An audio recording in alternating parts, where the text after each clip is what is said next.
Avis vascular centre మన దేశంలోనే the best varicose vein hospital. నేను చీర తీసుకుంటాను బావా. అదేమిటి అన్నిటికంటే తక్కువ ధర సెలెక్ట్ చేసుకున్నావు? ఇంట్లో ఉండేదాన్నే కదా, నాకు ఇచ్చాలే. హ్యామ్ ఎప్పుడు వస్తుందో ఏమిటో, తనకు కూడా వచ్చారు, నువ్వే చూడరాదు. నాకేం తెలుస్తుంది బావా, హేమని కట్టుకోబోయేవాడివి, నువ్వే సెలెక్ట్ చేయి. నా సెలక్షన్ తనకు నచ్చుతుందో లేదో. నచ్చకపోతే ముక్కు పిండి కట్టించు. మీ ఆవిడ చేత ఆ మాత్రం కూడా చేయించలేవా? ఇది బాగుంటుంది. ఏమిటి బావా ఎప్పుడొచ్చా? ఇప్పుడే. అత్తయ్య పండక్కి చీరలు పంపించిందే, నీకేది కావాలో తీసుకో. మరి నీకు? నేను తీసుకున్నాను. నాకు ఇది బాగుంది. నేను చెప్పలేదు హ్యామ్కి నా టేస్ట్ నచ్చదని? నువ్వే సెలెక్ట్ చేసావు బావా. ఏదోలే, నీకు అది నచ్చింది కదా, అది తీసుకో. అదేం కాదు, నీ సెలక్షన్ ఏదో చెప్పాల్సిందే. నువ్వే గనక నీ సెలక్షన్ నేను చెప్పాల్సిందే. నేను చెప్పను. గొడవ ఏంటండి? ఏం లేదు మాధవ, హ్యామకి ఏ చీర అయితే బాగుంటుందో నువ్వు పెద్ద కన్ఫ్యూషన్ తో చర్చ. ఫైనల్ గా నువ్వు చెప్పునైనా ఆవిడకి ఏ చీర బాగుంటుందో. అయ్యి బాబోయ్, దానికంత చర్చ కావాలేంటండి? మల్లెపూలంటే అమ్మాయి గారికి ఇదిగో ఈ మంచిగా ఉన్న రంగు చీర అయితే టెన్షన్ గా నప్పుద్దండి. కరెక్ట్, హ్యామ సెలక్షన్ అదే. ఇదిగోనయ్యా నేను రాంచిన నాటకం. ఇదిగా ఆ మాధవుడు ఉట్టి ఉబ్బులింగడు. వెళ్ళి వాడి కాళ్ళ మీద పడి కాకా పట్టడం కాదు, బాగా బాగా ఉదయి. దాంతో వాడి ఈ నాటకం ఆడడానికి ఒప్పుకుంటాడు. అప్పుడు స్టేజ్ మీద బాగా చిటకటాన్ని కళ్ళు చేతులు విరిచాయి.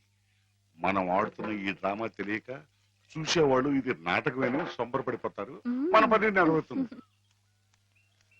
శంభో శంకర పాహిమాం పాహిమాం, మహాదేవదేవ పాహిమాం పాహిమాం. ఎవరది? సూర్య గారు మీరా? ఏమిటండి ఇది? సాటినట్లు మీరు మా కాళ్ళ మీద పట్టండి. మీ ముందు నేను నట్టుని కాదు, బోల్టుని కాదు, సూర్యుడు ముందు దిగుట్టి లాంటి వాడిని. ఎంత స్వామి, సింహం ముందు చిట్టెలికి లాంటి వాడిని, బంగారం ముందు ఇత్తడి లాంటి వాడిని. సరే ముందు కూర్చోండి. అయ్యో అపరాధం స్వామి. ఏమండి? తమరు కూర్చోండి. తమరు సాక్షాత్ శివస్వరూపులు.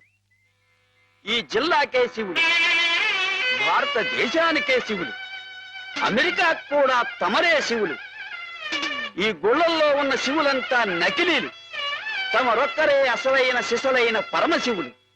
తమరు అనుగ్రహిస్తానంటే నటుడిగా నాదో చిన్న కోరిక. భలేవరే, ఎవరు చెప్పండి?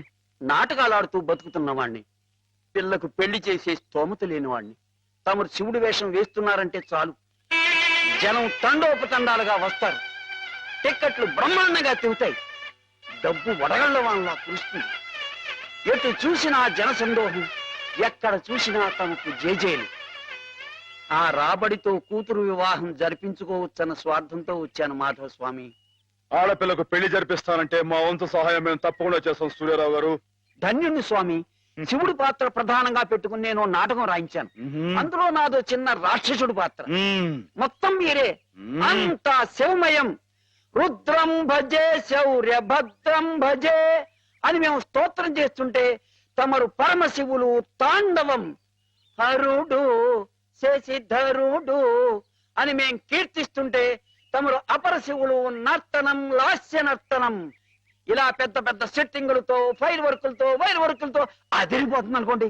అదరగొట్టేస్తాం. మా పార్టీ మాకు వదిలేండి. కథ పార్టీ ఎవరు చెప్పండి. రాక్షసులు తపస్సు చేస్తారు, పరమశివుడు దర్శనమిస్తాడు. ఎవరి చేత చావు రాకుండా వరం కోరుకుంటారు. మరి శివుడు వరం ఇచ్చేశాడా? గోళా శంకరుడు కదండి, పాస్ చేసాడండి. ఆ తర్వాత అప్పుడు ఆ ముష్కర్లు, ఆ దుష్కర్లు శివుణ్ణి చంపబోతే వరం ఇచ్చిన పాపానికి చావు దెబ్బలు తింటూ ఉంటాడు. పార్వతి ప్రవేశించి ధర్మ వినాశకుల మీద దయ్యేమిటని ఈయనకి ప్రేరణ కలిగిస్తే అండి. అమ్మాయి గారు, మీరు దాన్ని ఎలా సాగదీస్తారో ఏమో నాకు తెలియదు కానీ మనం తాణం చేస్తుంటే స్టేజ్ దత్తలిపోవాలండి. ఈ మధ్యకాలంలో మన స్టేట్ లో ఇట్టాను శివుడు పుట్లో అనిపించాలండి. హేమ నేర్పగలదు, నువ్వు నేర్చుకుంటావు. అది సరే గాని ఇలాంటిది ఎక్కడ ఏ పురాణంలో లేదే. లేకపోతే ఏమండి, ఇందులో మా గొప్ప నీతి ఉంది కదండి. మగాడు తొందరపడి తప్పు చేసిన ఆడది సరిదిద్ది మంచి చేయాలని. ఎప్పుడు నాయన ప్రదర్శన? మీరు ఎప్పుడు పాస్ చేస్తే అప్పుడేనండి. బాబా అసలు ఎలా మొదలవుతుంది? సుమనస్సుడు. నమస్కారం బాబు. నమస్కారం అమ్మా. ఎప్పుడు వచ్చారు? ఉదయమే వచ్చాను బాబు గారు. యాత్రల్లో ఎవరో కళ్ళ డాక్టరు పుణ్యాత్ముడు కళ్ళు ఆపరేషన్ చేసి బాగు చేశాడు. అందుకే 4 రోజులు ఆలస్యం అయింది. నాన్నగారు మీరు ఎప్పుడొస్తారా అని ఎదురు చూస్తున్నారు. దేనికి? పెద్ద మనసుతో మీరు పెళ్లి సమయానికి అందజేసిన డబ్బు ఆ శుభకార్యానికి ఎత్తు వచ్చినట్టుగా సరిపోయింది. అందుకుగాను మీకెప్పుడూ రుణపడి ఉంటానండి. అంత మాట అనకండి బాబు గారు. నా పుస్తకాల మీద సర్వసహా హక్కుల్ని మీకు ధారాదత్తం చేస్తున్నట్టు పత్రం రాయించాను. సాయంకాలం ఆ పత్రాన్ని పుస్తకాన్ని మీకు అందజేస్తాను. వద్దు బాబు గారు, అంతటి సన్మానానికి తగను నేను. ఆ కాగితంలో మాధవ్ పేరు రాయించి అతనికి ఇవ్వండి బాబు. మాధవ్ పేరా? అవును బాబు గారు, నేను మీ దగ్గర అబద్ధం ఆడాను. గంగలో మునిగిన కేదారనాథుణ్ణి చూస్తున్నా నేను తప్పు చేశాననే బాధ నన్ను తొలిచేసింది. నేను తమకిచ్చిన డబ్బు నాది కాదు. మాధవ ఆవులు నమ్మేసి డబ్బు తెచ్చి నాకిచ్చి తను ఇస్తున్నానంటే మీరు తీసుకోరనే భయంతో నేను ఇస్తున్నట్టు అబద్ధం ఆడించి మీకు ఇప్పించాడు. మాధవ? మన మాధవ? మీ ఇల్లు మీ చెయ్యి జారిపోకూడదని వాడి తపన. మీ పుస్తకాల్ని వాడి డబ్బుతోనే అచ్చు వేయించాలని వాడికి ఎప్పటి నుంచో కోరిక. అందుకే పుస్తకాలకి బయానా రూపంగా కొంత డబ్బిస్తే మీ ఇల్లు నిలుస్తుందని అలా చేశాడు బాబు గారు.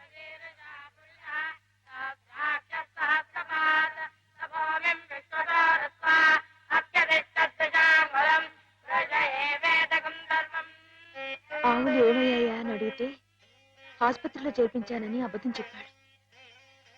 ఇందుకేనన్నమాట. మన్ను తినలేదని ఆ రోజు గోపాలుడు చెప్పిన అబద్ధం పెంచిన తల్లిని పునీతురాల్ని చేయడానికైతే మమత నిండిన ఈ గోపాలుడు ఈనాడు చెప్పిన అబద్ధం పెంచిన పంచని 10 కాలాల పాటు చల్లగా నిలపడానికమ్మా. నన్ను యువతలి గట్టుకు చేర్చిన మహనీయుడు అవతలి గట్టునే ఆగిపోయాడమ్మా. ఒక్కసారి పండి మాధవం తీసుకురాగలవా? అలాగే నాన్న.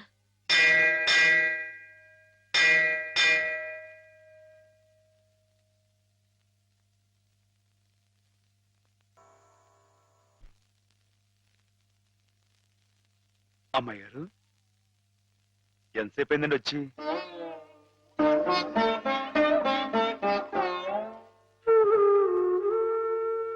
ఏంటమ్మాయి గారు అలా కొత్తగా చూస్తున్నారేంటి? నువ్వు చాలా కొత్తగా కనిపిస్తున్నావు మాధవ. అయ్యే బట్టలు అదే పని అదే మొహం, నేను కొత్తగా ఊరుకోను అమ్మాయి గారు. నాన్నగారు నేను వెంటనే తీసుకురమ్మన్నారు. అలాగా పదండి.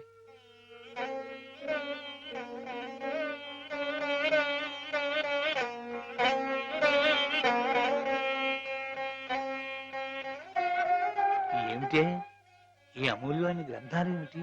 ఆటోకి అంకితం ఇవ్వడం ఏమిటి? నేనేం చెప్పను. మావయ్య మంచి పని చేస్తున్నాడు అన్న.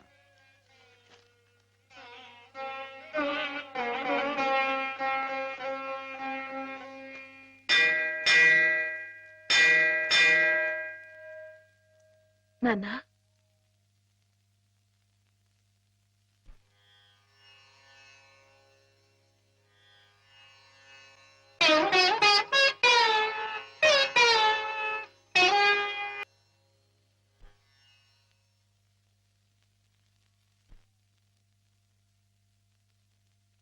బాబు గారు నాకు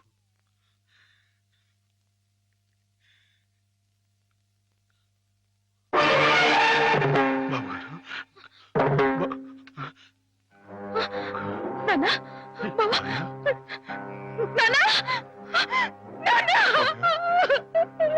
నాన్న.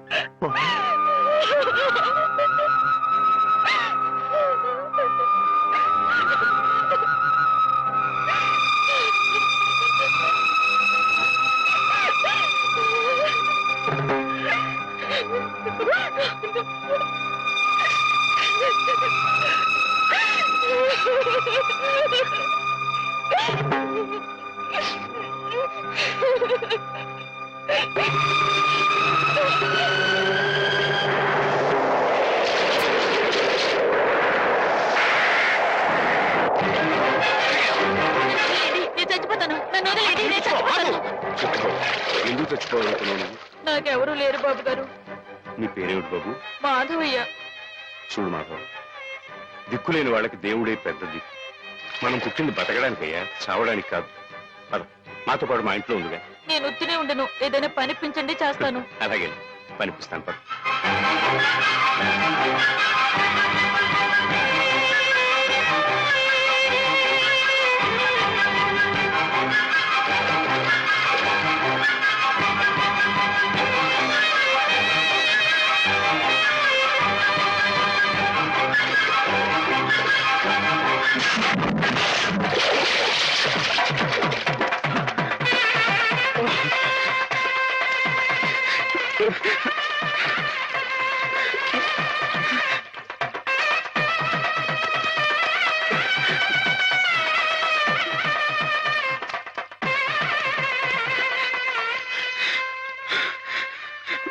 మహేశ్వరుడు, పరమేశ్వరుడు, లోకరక్షకుడు, ఇవన్నీ నీ పేర్లేక?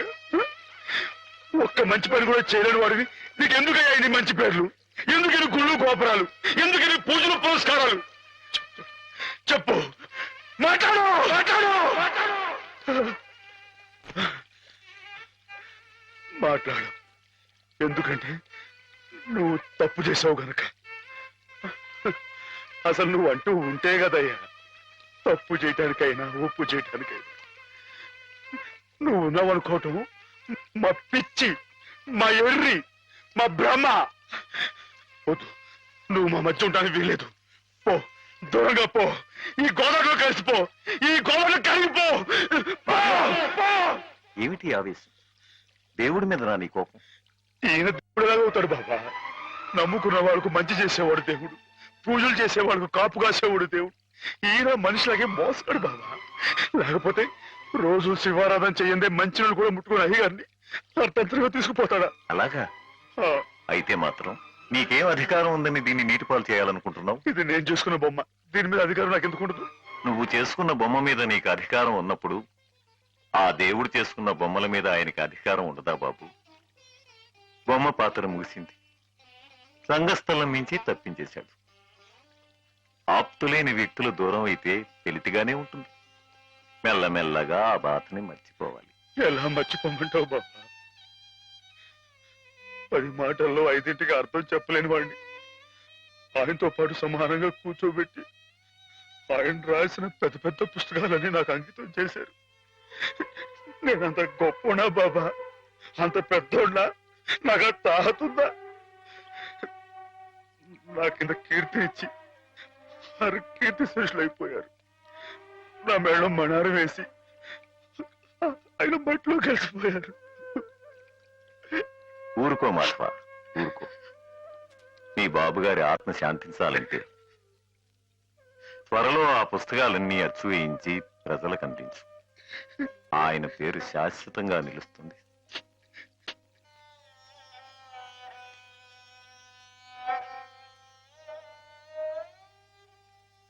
ఇక నాన్నగారి పుస్తకాల సంగతి మర్చిపో మాధవ. ఈ ఇల్లు నిలబెట్టాలనుకున్నావు, అందుకు నువ్వు కష్టపడింది నష్టపోయింది చాలు. ఆ రుణం మేము తీర్చుకున్న తర్వాత ఆ పుస్తకాలు అప్పుడే అచ్చు వేయించచ్చు. మీరు రుణం తీర్చుకుంటారా అమ్మాయి గారు? అయితే ఆ డబ్బు నేను అప్పుగా ఇచ్చానండి. ఆ మాత్రం డబ్బుకే మీరు రుణం అనుకుంటే అయ్యా అమ్మా ఏ దిక్కు లేని నన్ను చిన్నప్పటి నుంచి అయ్యగారు సాకారే. మరి ఆయనకి ఎంత రుణపడి ఉంటానండి? అయ్యగారు లేరు కదా అని మీ ఇష్టం మాట్లాడితే పాస్ అయిపోద్ది అనుకోమాకండి. అది కాదు మాధవ, నా ఉద్దేశం అది కాదు. పుస్తకాలు అప్పు చెప్పేటప్పుడు అయ్యగారు నన్ను రామయ్య అన్నారు, కృష్ణయ్య అని పిలిచారు, కృష్ణదేవరాయలు అన్నారు. నేను నిజంగా అంతటి గొప్ప కాకపోయినా కనీసం వాళ్ళ మంచితనంలో కొంతనే చూపించుకునేవండి. నీకు మించిన బరువును మోస్తున్నావనే కానీ మరేం లేదు మాధవ. నీ ఇష్టం. నాన్నగారిని చనిపోకుండా బ్రతికిస్తానంటే మాకు మాత్రం సంతోషం కదా? మనం ఎవరూ కాదని ఆయన బతికించేది. ఆయన రాసిన ప్రతి అక్షరంలో ఉన్న ప్రాణం, ప్రతి పదంలో ఉన్న భావం.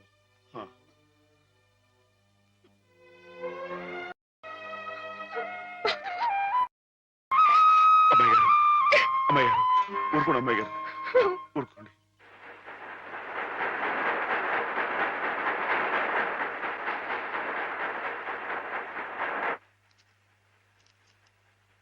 వీటన్నిటినీ మీరు చెప్పిన విధంగా ఇలా క్యాలికో బైండ్ తో అచ్చువేయాలంటే దాదాపు 1,00,000 రూపాయలు అవుతుంది. 1,00,000 ఏంటండి?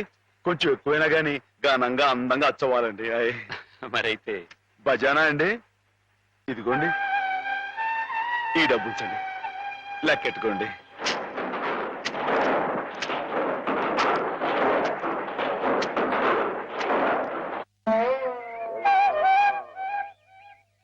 మాధవన్న బాబు గారి పుస్తకాలు అచ్చు వేస్తున్నాడు కదా, ఆ పుస్తకాల మీద బోలెడు డబ్బు వస్తుంది కదా. మళ్ళీ మీ అమ్మని, పిన్నుల్ని, అత్తయ్యల్ని అందరినీ కొని తీసుకొస్తాడు కదా. అప్పుడు దొడ్డంతా పశువులతో, ఇల్లంతా పాడితో మళ్ళీ పాత రోజులు వచ్చేస్తాయి కదా. వచ్చేస్తాయి కదా స్వామి. అనుకున్న టైంలో అనుకున్నట్టుగా అచ్చేసి ఇచ్చేశారు. చాలా సంతోషంగా ఉందండి. ఇవి ఇంత త్వరగా ప్రింట్ అవటానికి కారణం మీరు, మీ పట్టుదల. ఇవిగోండి మీ పుస్తకాలు. అందంగా అచ్చయ్యా? చాలా బాగున్నాయండి. మా బాబు గారే పట్టుబట్టలు కట్టుకుని ముస్తాబాయ్ వచ్చినట్లుగా ఉన్నాయండి. ఏంటయ్యా ఈ అడావుడి? అయ్యగారు రాసిన పుస్తకాలు. ఓహో,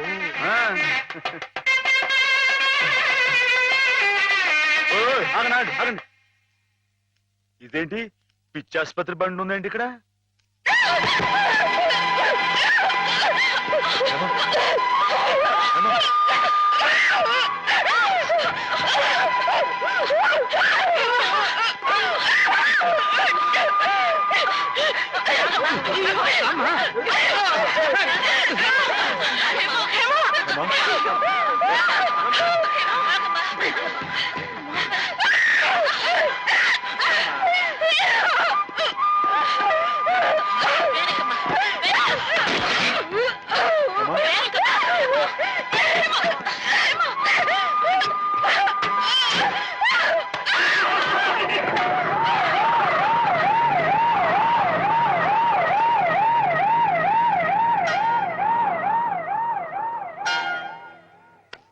బంగారం లాంటి పిల్ల, ఇదేం కర్మమో. ఏంటండి ఇది? ఇప్పుడు నేను చూసింది అమ్మాయి గారేనా? ఏమే మాధవ, ఏ జన్మలో మేమెవరో ఏం పాపం చేశాము, అది శాపమై పిల్లకు చుట్టుకుంది. అసలు ఏం జరిగిందండి? లలితకి 15 రోజుల ముందుగానే పురుడు వచ్చిందని తెలిసి నేను హేమ లలిత ఇంటికి వెళ్ళాం. రక్తం బాగా పోయి నీరసంగా ఉంది పిల్ల. 4 రోజుల్లో కాస్త తెరుపుగా అనిపించింది. ఇక్కడ ఈయన భోజనానికి ఇబ్బంది అవుతుందని హేమని 4 రోజులు ఉండమని చెప్పి నేను వచ్చేసాను. అదే అదే మాధవ నేను చేసిన మహాపరాధం.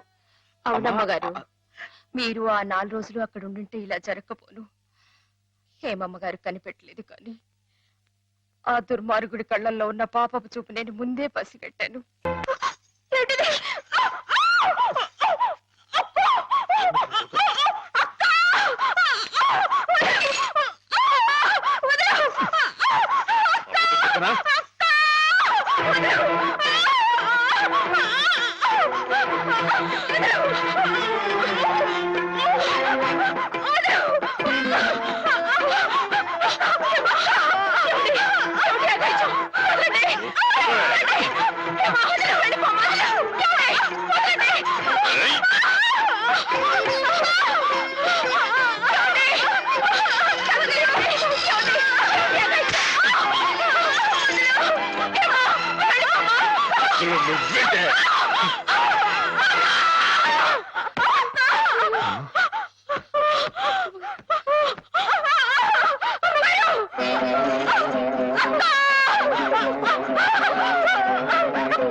చంపేశాడని పోలీసుల ముందు మొరపెట్టుకున్నాను.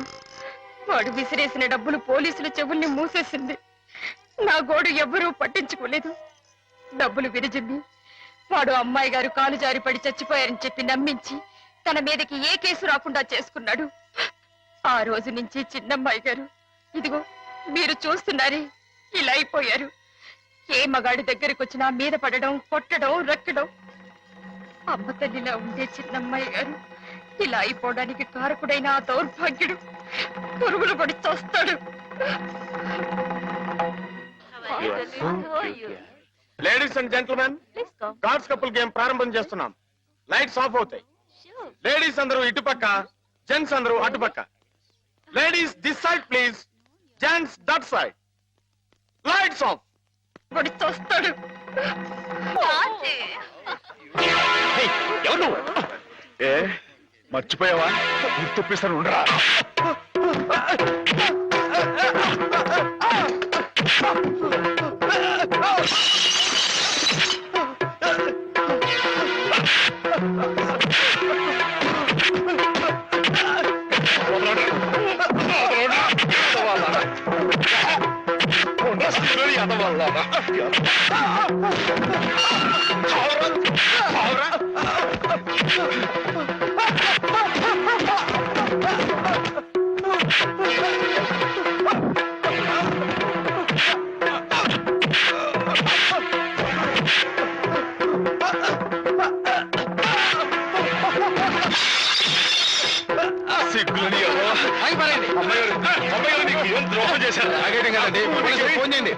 ఆగండి పోలీసు వాళ్ళు ఏం చేస్తారయ్యా? ఇది పోలీస్ కేసు కాదు, మెంటల్ కేసు. పిచ్చి ఇందాక నేను వచ్చేటప్పుడు కూడా డిప్ప మీద ఒకటి కొట్టాడు. సరస్వతి ఏంటి అలా పిచ్చి మొహం వేసుకొని చూస్తావు? నువ్వు మెంటల్ హాస్పిటల్లోనే పనిచేసేది.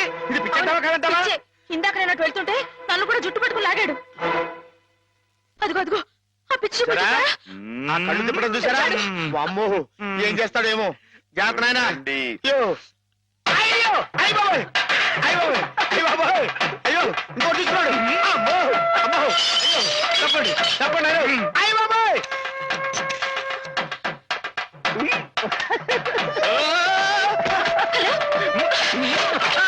Saint Mary's mental hospital.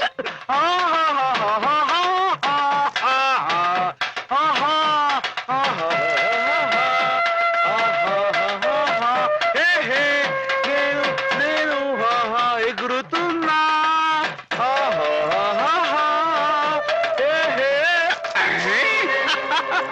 Right right.